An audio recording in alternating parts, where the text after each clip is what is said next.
c'est Monsieur Vauconsant qui va prendre la parole, qui a un exercice assez difficile à faire. C'est venir témoigner, peut-être, je ne sais pas comment il le dirait, de ce qu'il a vécu dans cette journée avec nous. On te donne un quart d'heure, Jacques. Ok, le quart d'heure syndical. Allez. Oui. Très impressionnant, ce public féminin exclusivement quasi. La civilisation, elle repose sur deux interdits fondamentaux. L'interdit de l'inceste et l'interdit du cannibalisme. On pourrait espérer que nos civilisations reposent aussi sur l'interdit des violences faites aux femmes. Ça semble être en cours quand même, ne serait-ce que ce type de journée, sans parler des MeToo et autres manifestations féministes, mais pas que.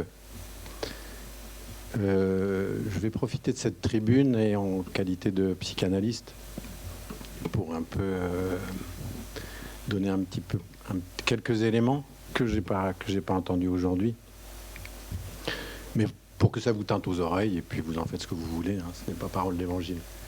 Le rapport sexuel n'existe pas dans l'inconscient. Par contre, de relations sexuelles, il n'y a que ça. Alors pourquoi le rapport sexuel n'existe pas dans l'inconscient ? Parce que homme, femme, c'est radicalement différent. Strictement radicalement différent, ça ne se rencontre pas. Parce que côté homme, si on reprend les schémas de la sexuation, hein, c'est encore un signifiant supplémentaire pour aujourd'hui. Côté homme, c'est tout rangé du côté du signifiant phallique. C'est tout phallique. L'homme, il est tout phallique.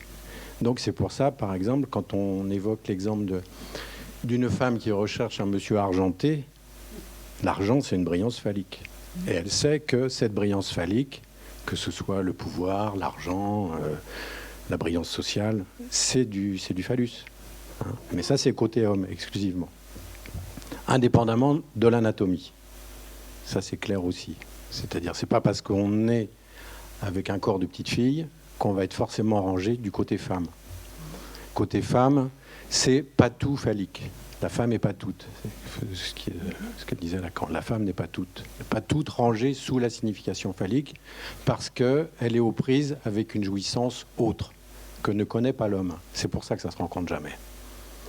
Néanmoins, que ce soit homme ou femme, masculin et féminin, les modalités de jouissance, elles sont propres à chaque sujet. Chaque sujet a à se démerder, je le dis comme ça, c'est un peu agressif, mais parce que c'est bien de ça qu'il s'agit, à se débrouiller avec ces modalités de jouissance. Des modalités de jouissance qui sont à la croisée de ses expériences infantiles, de la famille dans laquelle il est né, de la place qu'il occupe dans le désir de l'autre, grand A, des accidents du réel de sa vie. Voilà. Le sexuel, c'est quelque chose qui fait effraction, traumatique, pour tout un chacun, pour tout un chacune. Ça aussi, on a à se débrouiller avec ça. Le sexuel est traumatique et le sexuel est coupable. Voilà. Excusez-moi, je vous assène ça de façon un peu blanc. Quand est-ce qu'il va s'arrêter ? Tu peux préciser, le sexuel est coupable ? Le sexuel est coupable dans la mesure où il n'est pas rangé, il se range, ça fout le bordel. Le sexuel, ça fout le bordel. Donc c'est pas rangé de façon normée. Donc ça peut s'exprimer dans l'intimité de la chambre, dans l'intimité du couple, parce que quand on fait couple, on s'est rencontrés en fonction de deux modalités de jouissance différentes à l'endroit du sexuel. Les modalités de jouissance sexuelle, elles sont infinies. Elles sont infinies. Mais ça ne se rencontre pas forcément de façon ajustée, entre guillemets. Ça ne fait pas couple, ça ne fait pas toujours couple, les modalités de jouissance. Pour ça, il faut inventer des jeux, il faut inventer des règles. Et puis, il y a le social et le politique et le judiciaire et le religieux qui s'en mêlent. Donc, ça fait quand même un cocktail avec lequel il faut composer. Donc l'effraction du réel sexuel. Et puis il y a une deuxième effraction auquel on a scoltiné, c'est l'effraction du langage. C'est l'effraction du langage qui, quand on est tout petit, à un moment donné, vient nous interdire la toute jouissance du vivant dans laquelle on est prise en tant que petit organisme. Et que cette effraction du langage pour différer le besoin immédiat, la satisfaction du besoin immédiat, passer par la demande pour en arriver au désir, ça, c'est pas une mince affaire non plus pour tout un chacun. Donc, effraction du langage dans le corps, ce qui fait que nous sommes tout un chacun, tout à chacune, un corps parlant. Un corps parlant jouissant, mais soumis à des règles sociétales et autres. Ce qui fait que quand un couple vient vous voir parce que quelque chose cloche, on ne perd pas de vue que ce couple-là, c'est la rencontre de deux symptômes et de deux inconscients. L'inconscient, par définition, c'est quelque chose que l'on ne sait pas. C'est de l'insu.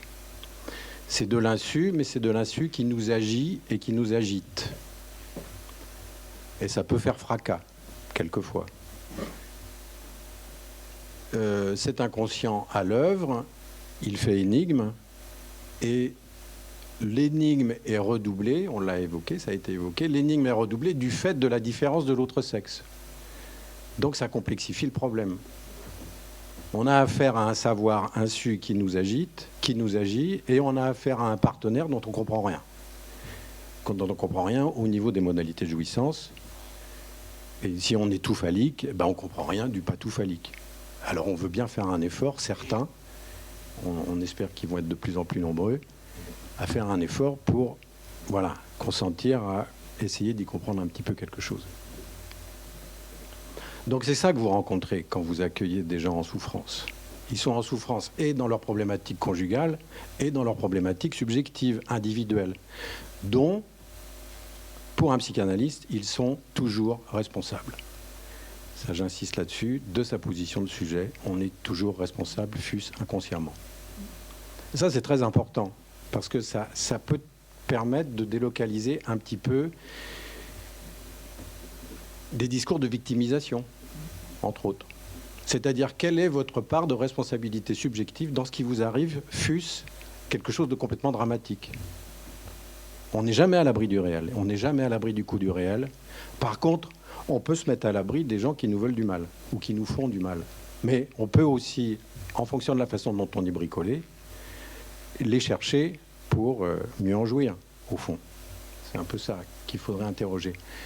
Alors, en fonction du champ professionnel que l'on occupe, on ne va pas se permettre d'aller investiguer tout ça. Que chacun reste à sa place avec toute l'humilité qui lui est due. Connaissez vos limites, connaissons nos limites et sachons dans quel champ nous avons la possibilité de travailler et, avec l'humilité requise, d'adresser à nos collègues des embarras qui peuvent être mortifiants. Donc il faut faire gaffe. Il ne faut pas aller trop loin et il ne faut pas se prendre pour Jeanne d'Arc ni pour Rambo. Hein, ça me semble important à préciser, surtout quand il est question de fracas sexuels et autres violences sous toutes ses formes, qu'elles soient physiques, psychologiques. On n'est jamais déçu de ce côté-là. Hein, il suffit d'offrir la possibilité d'accueillir une parole intime pour réaliser avec effarement l'extraordinaire originalité de l'humain pour se faire du mal. Ça, c'est versus pulsion de mort. Heureusement, il y a la pulsion de vie et il y a l'amour. L'amour, c'est ce qui permet à la jouissance pour la plus grande partie mortifère, la jouissance mortifère, mais aussi la jouissance du vivant, de condescendre au désir. Donc, le lien amoureux, c'est ce qui permet à la jouissance de pouvoir circuler, aux modalités de jouissance de pouvoir circuler. Il y a l'amour, mais il y a aussi les discours, ce qui fait qu'on parle. Mais on parle, tout dépend dans quel discours on est pris. On peut être pris dans un discours du maître, on peut être pris dans un discours de l'université, on peut être pris dans un discours hystérique, on peut être pris dans un discours capitaliste. Capitalisme qui ne manque pas de faire de nous de tristes et pauvres objets de consommation. Objet, ça renvoie... Alors la question de l'objet, c'est très très vaste, la question de l'objet. Si vous voulez travailler ces questions-là, c'est... il y a plein de portes d'entrée. Hein. Quel objet suis-je pour l'autre? Mais côté homme, de toute façon, référé à la fonction phallique, c'est prélever des jouissances du bout du corps de l'autre féminin. Donc, l'objet petit a recélé en toute femme, c'est ce que vise l'homme. Donc, il faut... Ça invite à une certaine lucidité, un certain consentement à cet endroit-là. Je suis des bouts de mon corps joui par l'autre masculin. Alors, via l'amour, c'est tout à fait possible, puisque le désir étant indexé sur le manque, ce qui manque à l'homme, c'est ce qu'il va trouver chez sa partenaire, et ça peut se dérouler à l'infini de façon métonymique. Après, qu'est-ce qui fait lien familial, qu'est-ce qui fait lien parental, et qu'est-ce qui fait que ça tient, cette affaire-là? Ça, je pense que c'est le symptôme qu'on réussit à fabriquer, mais pour le coup, pas un symptôme pathologique. Un couple, quand il tient la route, c'est un couple symptomatique, vivant, et qui a réussi sa fonction. Au même titre que les professions qu'on choisit, c'est un symptôme. Mais on peut être un bon professionnel parce qu'on a réussi à nouer quelque chose avec le bricolage qu'on fait des différents symptômes qui nous agitent et qui nous habitent. Voilà. Sont des journées très précieuses qu'il faut réitérer parce qu'on voit bien que les focales, elles sont différentes en fonction des professions qu'on exerce, et puis qu'il est urgent comme il est urgent. Il est urgent de répondre à l'accueil et aux demandes qui nous sont adressées, quelles que soient les portes d'entrée prises, pour que ces violences et cette souffrance soient accueillies et du mieux possible soulagées. Ceci dit, il ne faut pas croire au Père Noël. La bête gronde, la bête sommeille, et il faut veiller à ce qu'elle ne se réveille pas. Voilà, je peux terminer là-dessus. Bien. Merci.